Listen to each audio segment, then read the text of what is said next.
હમ. વહુ, આમાં કેમ એટલું બધું મીઠું નાખ્યું છે? આ ખીચડી માણા તો હું જાનવરે નો ખાય એવી ખારી કરીશ. કાંઈ બનાવતા જ નથી આવડતું. પણ મમ્મી ભૂલથી વધારે પડી ગયું હશે મીઠું. કાંઈ શીખવાડ્યું છે કે નહીં તારા માવતરે? કાંઈ આવડતું નથી. મેં એને કેટલી વાર શીખવાડ્યું છે પણ હું શીખે છે કોને? હા બેટા, મજામાં છો ને?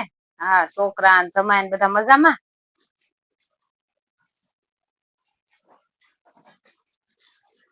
શું થયું બા? કાંઈ નઈ, મમ્મી છે ને મને એવું લાગે છે કે બેન ની હારે ફોનમાં વાત કરે છે ને ફોનમાં વાત કરતા કરતા બેન ને બધું કહી દે કે છે ને મારે તાર ભાભી ને કાંઈ રાંધતા નથી આવડતું, કાંઈ કામ કરતા નથી આવડતું ને એવું કહે બધું. તું ટેન્શન ન લે, હાલ હું વાત કરું છું.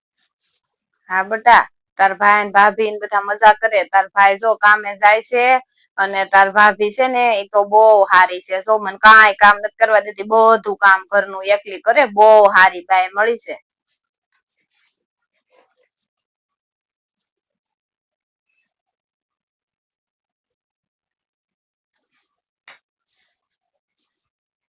હા હારું, લે હાલ હવે હું મૂકું.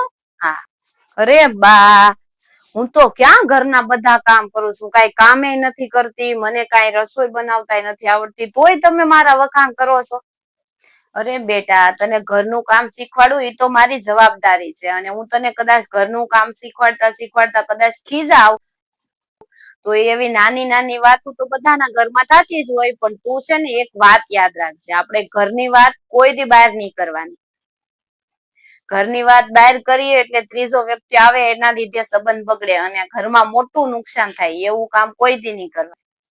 બસ સાચી વાત છે હો તમારી.